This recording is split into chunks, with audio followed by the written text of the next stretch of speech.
Bonjour à tous. Donc, on reprend notre étude du Mahamar Bachilegani, du discours du Rabbi Bachilegani de Teshon Raphalef de 1961. Et donc, on commence le troisième paragraphe, le Hod Gimel. Donc, on a vu dans les deux premiers paragraphes que le Rabbi nous parle qu'en réalité, la caractéristique, la qualité que le peuple juif a d'être Tsivot Hashem, d'être l'armée de Dieu, provient du Shem Tsevakot, du nom de Dieu de Tsevakot. Et là, le Rabbi, avant de traiter de ce nom divin, il va nous expliquer globalement en quoi consiste un nom de Dieu. Mamshir Mahamar, et donc le Rabbi précédent continue dans son discours, Sheklalut Inyan Zayin Shemot, ou Deita Bemidrash Rabba, que, globalement, en quoi consistent ces sept noms-là de Dieu dont on a dit qu'on n'a pas le droit d'effacer. Keda Bemidrash Rabba, comme c'est stipulé dans Midrash Rabba, Shemi Atam et Vakesh Leda, c'est un Midrash était sur la paracha de Shemot, où on voit que Moshe Rabbeinu, lorsqu'il a rencontré Akadosh Baruch Hu, lors de la rencontre avec le buisson ardent, il a demandé le nom de Dieu. Quel est ton nom pour que je puisse te parler en ton nom au béni Israël et qu'ils puissent me croire. Alors, le Midrash dit Shimi Atam Vakesh Leda, Dieu dit à Moshe Rabbeinu, mon nom, tu souhaites savoir. Les Fimaase Aninikra, mais c'est en fonction de mes actes qu'on m'appelle. C'est que j'ai pas un nom fixe. Mon nom diffère en fonction de mes actions. Et donc, le Midrash donne différents exemples de comment Dieu est appelé en fonction de ce qu'il fait. Et l'un des exemples que le Midrash donne, Ukshani nilcham im hareshaim, et lorsque je fais la guerre contre les Reshaim, Ani nikra tsevakot, je suis appelé tsevakot. Donc, le nom de Dieu tsevakot relève de l'action de Dieu en tant que guerrier contre les mécréants, contre ceux qui se comportent mal. Donc, le Midrash nous dit, par exemple, le Shem Elohim, c'est lorsque Dieu juge. Le nom de Havaïe, le tétragramme, c'est lorsque Dieu a agi avec miséricorde et a pitié, etc. Et donc, on voit que le nom de Tsevakot, lui, reflète l'action de Dieu en tant que guerrier, en tant que chef de guerre contre les Réchaïm. Mais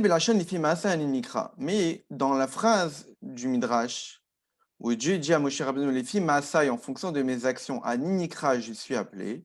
Yeshbet et Fachrim, on voit ici a priori deux choses qui sembleraient contradictoires. Des mêmes chez Katouf, les filles Maasai. Lorsque Dieu dit à Moshe Rabbeinu, c'est en fonction de mes actes, etc. Mouvan, de là, qu'est-ce qu'on comprend? Chez Enze Prenata Etsem, qu'ici le nom de Dieu n'est pas attaché à l'essence même de Dieu, il est attaché à une action. Et la Inyan Chimitra Lef Lefi Amaasim, c'est quelque chose qui change en fonction des actions. Les actions de l'homme peuvent changer, mais la personne elle-même ne change pas. Je reste la même.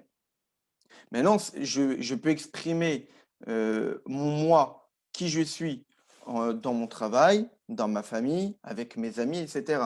Et donc, il semblerait que Dieu exprime son essence dans différentes actions. De faire la guerre, d'avoir pitié, de juger, d'expression de bonté, etc. Mais vu que le nom est dépendant de l'action de Dieu, donc le nom a priori n'est pas attaché à l'essence même de Dieu, dénué de toute action, mais lié à une action de Dieu. Et donc, a priori, le nom de Dieu n'est pas attaché forcément à une essence, c'est pas quelque chose qui est immuable, qui ne change pas, mais qui change en fonction des actions d'Akadosh Baruch Hu. En Beklalut, et globalement, Rezema Shashemot Yachim les Sphirot, c'est ça ce que les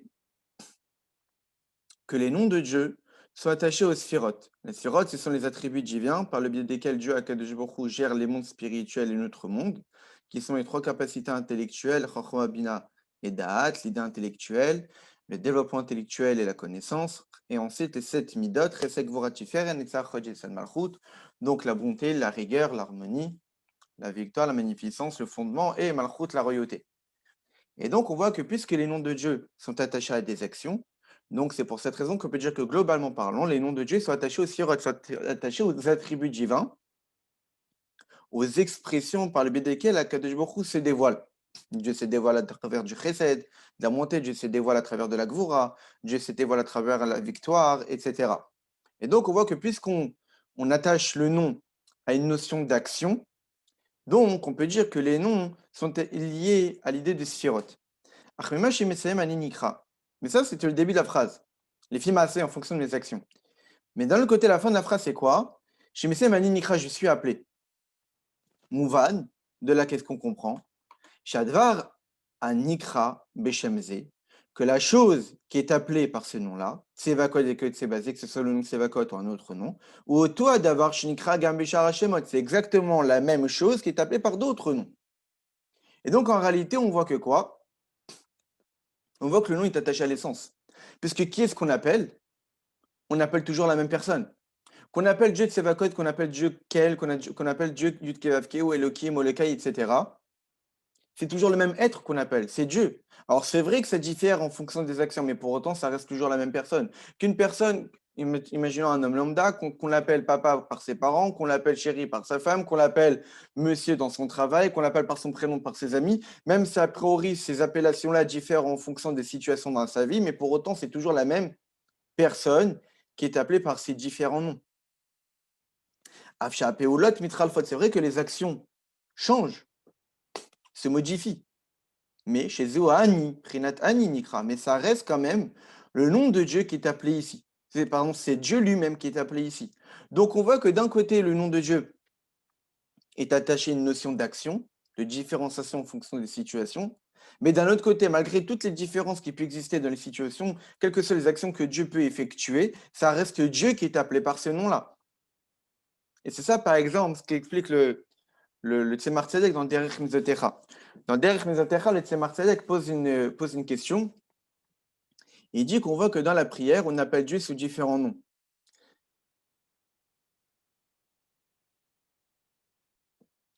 Et ces différents noms-là, les Mekoubalim, comme dit le Tzemar Tzedek, eh bien, on définit ces noms en fonction de certaines sphiras. Et donc, par exemple, le Shem Kel, le nom Kel, ça correspond au Chesed, et le Kim à la Gvura. Mais le Tzemar Tzedek nous dit qu'en réalité, ici, que quand on dit que le nom Kel, c'est Chesed, ou que Elohim, c'est Gvura, c'est la rigueur, ici, toute l'intention, c'est pas de dire que le nom Kel, c'est la sphira, c'est l'attribut divin de la bonté, ou que Elohim, c'est l'attribut divin de la rigueur. Car c'est impossible, c'est une date Megushemet, on est en train de matérialiser Dieu. Parce qu'une sphira, un attribut, c'est quelque chose de particulier, c'est une force divine qui est provenue, qui provient d'Akadosh Baruch Hu, comme la capacité d'être bon, comme la capacité d'avoir de la rigueur. Mais ce n'est pas Dieu, ce n'est pas Dieu lui-même, parce que Dieu ne peut être défini sous aucun attribut. Dieu est au-delà de toute idée de bonté, de rigueur ou d'intelligence. Dire même que Dieu est un être sage, c'est d'une certaine manière parler de choses qui n'ont aucun rapport, comme dit l'Admorazaken par exemple dans le Tanya, que dire que je n'arrive pas à comprendre Dieu, c'est comme si de dire que j'arrive pas à saisir ta pensée avec mes mains, mais ce sont deux mondes, deux systèmes complètement distincts. Avec mes mains, je peux attraper que des choses palpables, alors que mon intelligence et ma réflexion, c'est quelque chose qui n'est pas palpable. Donc je ne peux pas attraper avec mes mains une intelligence, une pensée. Pareil, on ne peut pas comprendre Dieu parce que Dieu n'est pas dans le domaine de l'intelligible. Dieu est au-delà de l'intelligible. Dieu est au-delà de toute idée de bonté. Dieu est au-delà de toute idée de rigueur. Donc dire que le nom de Dieu Kel correspond à l'attribut de bonté, ce n'est pas possible. Kel, lorsqu'on dit dans la Tfila qu'on appelle Dieu Kel, qu'on appelle Dieu Elohim, qu'on appelle Dieu le tétragramme Yudkevavke, ici on parle de qui? On parle de Dieu.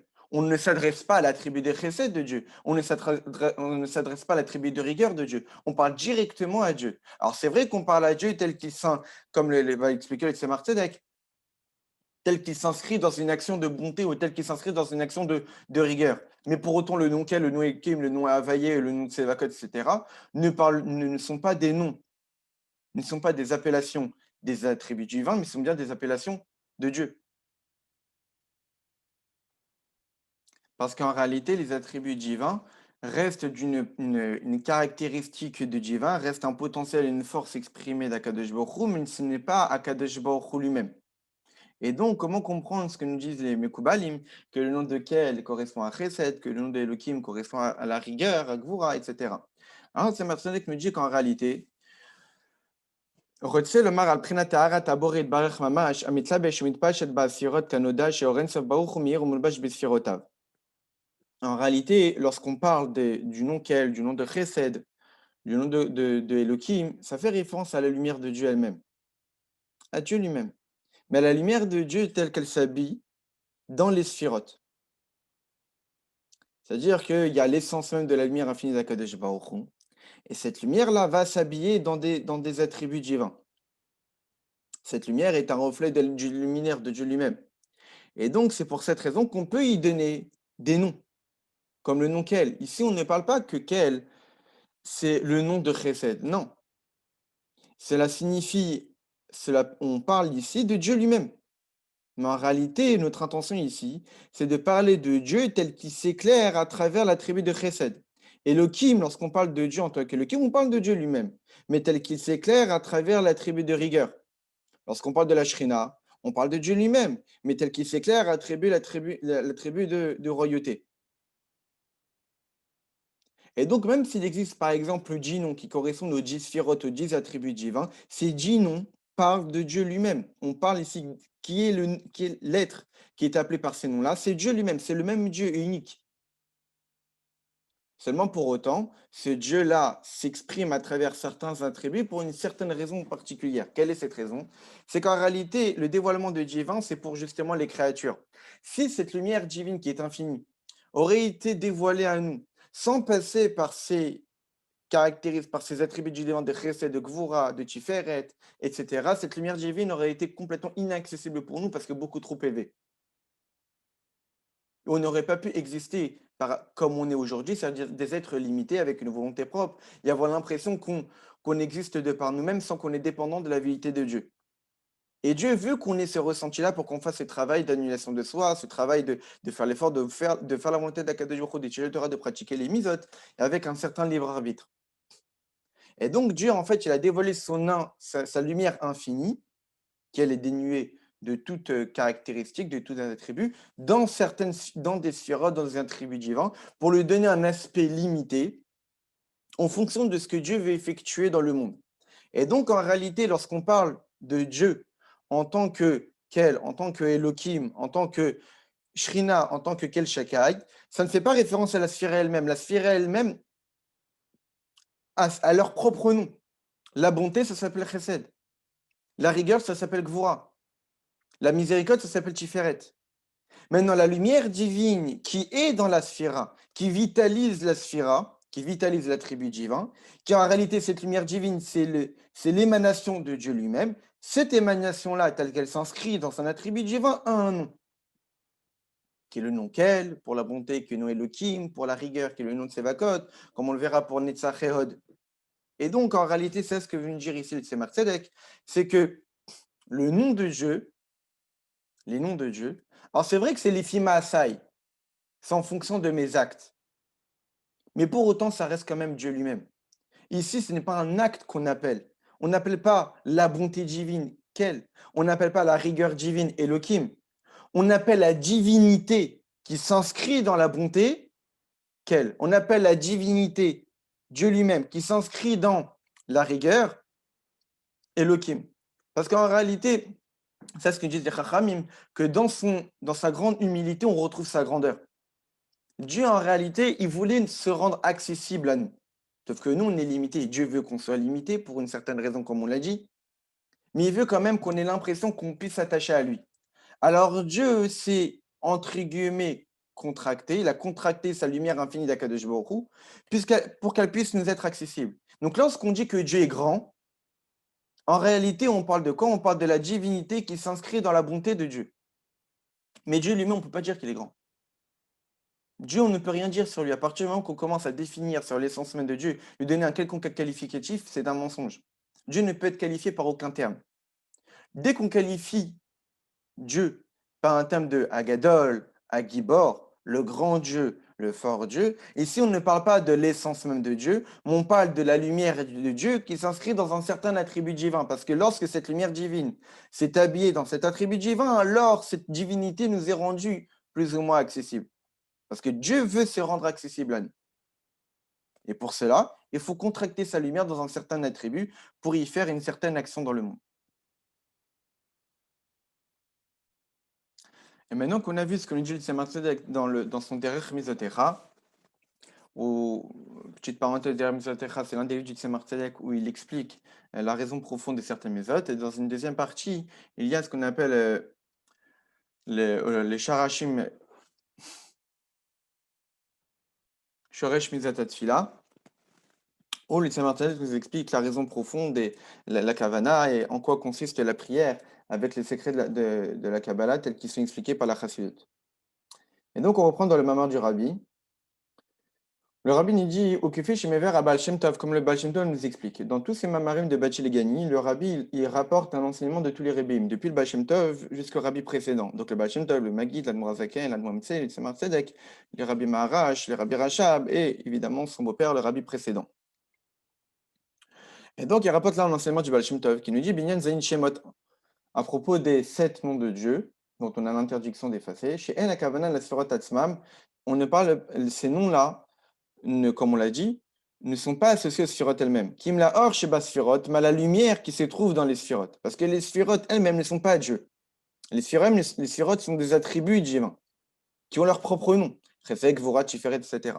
Veraya lazé, la preuve qu'on a cela. Mimachem Razal, ce que nous disait Chachamim, à la Pasuk, Bechol Korenu Elav, à tous ceux qui l'appellent vers lui.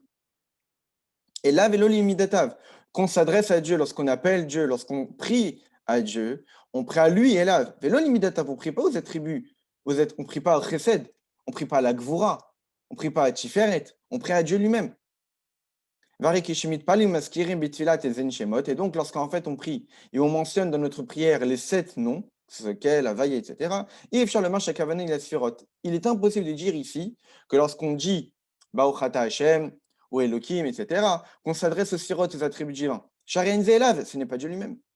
Dagam, même si c'est vrai que lui, sa vitalité ou ses kélim, ses réceptacles ne font qu'un. On explique dans la Chassidoute que dans chaque monde, il y a des lumières divines, il y a des réceptacles divins.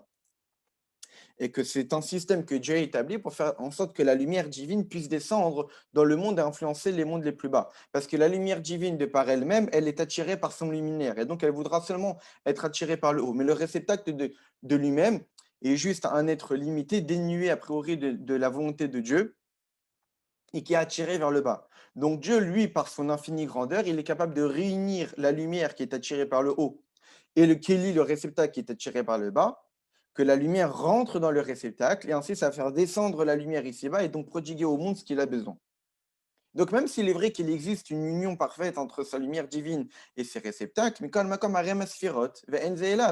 pour autant, ça reste quand même des attributs divins, ça reste quand même des sphirotes et non pas Dieu lui-même. Parce que Dieu lui-même, comme on l'a dit, est dénué de toute caractéristique. Et donc on est obligé de dire que les noms de Dieu font référence à la lumière qui est dans les sphirotes. La vitalité qui vitalise le réceptacle des sphirotes. Comme c'est connu. Que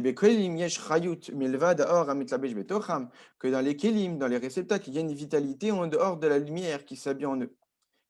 Comme c'est connu, à Raya Alazé, la preuve à cela, même chez Katou, de ce qui est marqué, que lorsque moi je fais disparaître ma lumière de ces réceptacles divins, il restera quand même en eux de la vitalité, comme un corps, etc. Que lorsqu'un Neshama quitte le corps continue plus ou moins à subsister parce qu'il reste de la vitalité à part entière. Le corps a sa propre vitalité. Que même lorsque la lumière se sépare de ces réceptacles, de ces sphirotes-là, il subsiste ces sphirotes. Ces attributs divins existent quand même pour autant. Parce que dans les réceptacles, il y a une vitalité en dehors même de la lumière qui s'habille à l'intérieur. Et ça en réalité les 7 noms de Dieu. Cela